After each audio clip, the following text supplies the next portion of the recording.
오늘은 평형 영법 교정 14번째 시간으로 팔과 다리와 머리 그리고 호흡에 관한 전체적인 타이밍에 관한 이야기입니다. 아담 피티 선수보다는 안톤 줍코프 선수가 조금 더 일반적인 수영을 하기 때문에 남자를 대표해서는 안톤 줍코프 선수의 영상을 분석해 보도록 하는 것이 좋겠다는 생각이고, 여자의 경우는 레베카 소니 선수의 영상을 분석해 보도록 하겠습니다. 줍코프 선수의 글라이드 동작이자 리카버리의 마지막이며 풀의 시작 직전 모습입니다. 아직은 다리가 완전히 위로 올라오지는 않은 모습을 보여주고 있습니다. 입수 직후 글라이드를 하면서 코로 숨을 조금은 내뿜고 있는 모습이지만 전체적으로 숨을 참고 있습니다. 양팔은 귀에 밀착되어 있으며 시선은 아래를 향하고 있고 손바닥도 수영장 바닥을 향해 있으며 손가락들 모두 정면을 향해 있어서 저항을 최소로 하고 있습니다. 줍코프 선수의 아웃스윕 동작은 손이 아래로 내려가는 것이 아니고 과거의 웨이브 액션 브레스트 스트로크 형태와 같이 옆으로 벌리고 있으며 손바닥의 방향이 옆을 향해 있습니다. 이것을 보면 줍코프 선수는 물에 대한 감각이 뛰어나기도 하고 몸도 상당히 부드러운 것으로 보입니다.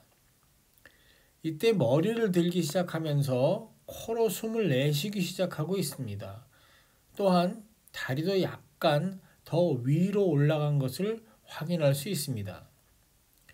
머리가 더 위를 향하고 있으며 코로 숨을 본격적으로 내뿜고 있고 양팔을 밑으로 돌리기 시작하는 다운 스윕 동작을 시작하고 있습니다. 다운 스윕의 시작과 더불어 팔꿈치를 구부리면서 손이 뒤를 향해 움직이고 추진력을 발생시키고 있습니다. 또한 이때까지도 다리는 곧게 펴져 있으면서 서로 붙어 있고 전체적으로 몸은 아직도 일직선에 가까운 모습을 보이고 있습니다. 팔은 이제는 팔꿈치가 완전히 구부러져서 상완과 하완이 이루는 각도가 거의 직각을 이루고 있으며 팔로 물을 미는 각도는 약 80도 정도를 이루고 있습니다. 그 각도가 90도가 되는 경우는 평행에 있어서는 자유형과는 다르게 거의 없습니다. 그 이유는 머리와 몸이 위를 향해야 하기 때문에 물을 약간은 밑으로 누르는 힘이 필요하기 때문으로 풀이됩니다. 이 동작까지를 평형에서는 다운 스윕이라고 합니다. 머리는 수모선까지 물 바깥으로 나가고 있으며 이때까지도 다리는 거의 완전하게 펴져 있습니다. 줍코프 선수의 손바닥에 집중해 보면 수시로 각도가 변하면서 물을 지속적으로 느낌을 가지고 밀어내고 있습니다.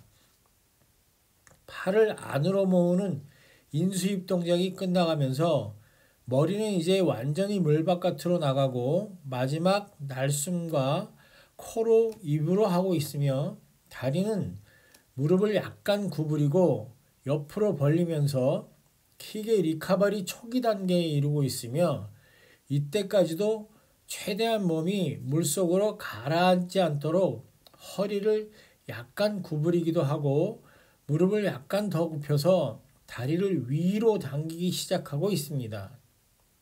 일반인들의 경우는 허리가 유연하지 못하기 때문에 무릎이 아래로 내려가기도 하고 심하면 발이 물속으로 많이 내려가는 경향도 있습니다. 이런 경우는 머리를 들고 어깨를 올리는 높이를 최대한으로 낮추면 다리가 아래로 많이 내려가는 것을 방지하는 데 도움이 됩니다. 호흡은 들숨이 시작하고 양손은 서로 모으고 팔꿈치는 몸 안쪽으로 모아서 전방으로 향할 때 저항을 줄이려는 자세를 취하고 있습니다. 이때까지도 무릎은 몸통과 일직선을 이루고 있고 무릎이 비록 약간 벌어져 있기는 하지만 뒤꿈치를 엉덩이 쪽으로 당기기 시작하고 있습니다. 양손을 서로 붙여서 앞으로 글라이드를 하고 있고 머리는 아직은 물속으로 들어가지는 않고 있지만 들숨은 끝을 맺습니다. 무릎은 약간 더 벌어지지만 아직도 뒤꿈치를 엉덩이 쪽으로 당기고 있습니다. 아직은 킥을 시작하지 않았다는 이야기죠.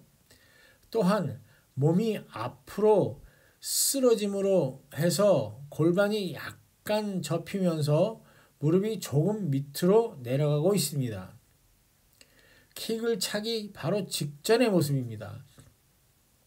아직 양손을 모아서 앞으로 뻗고 있으면서 머리가 물속으로 들어가기 직전이며 몸이 앞으로 조금 더 쓰러지면서 무릎이 조금 더 밑으로 내려가고 발목이 바깥쪽으로 돌아가면서 킥을 차려는 준비를 하고 있습니다.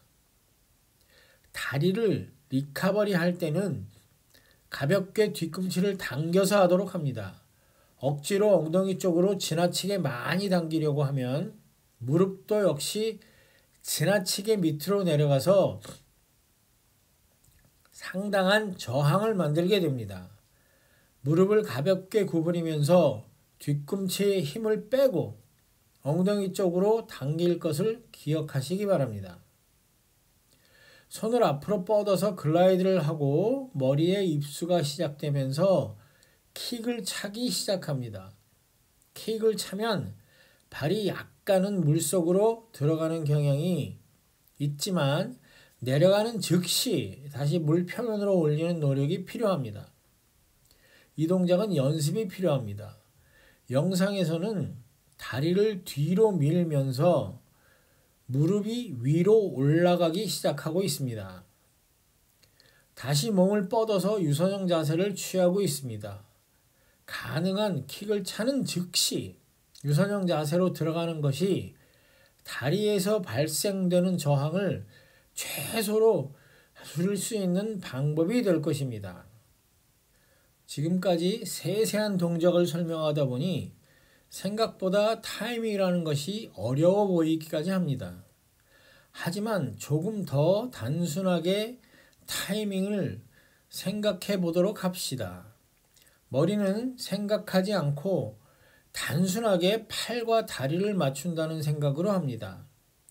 머리를 생각하지 않는 이유는 저절로 숨을 쉬러 올라가기 때문입니다.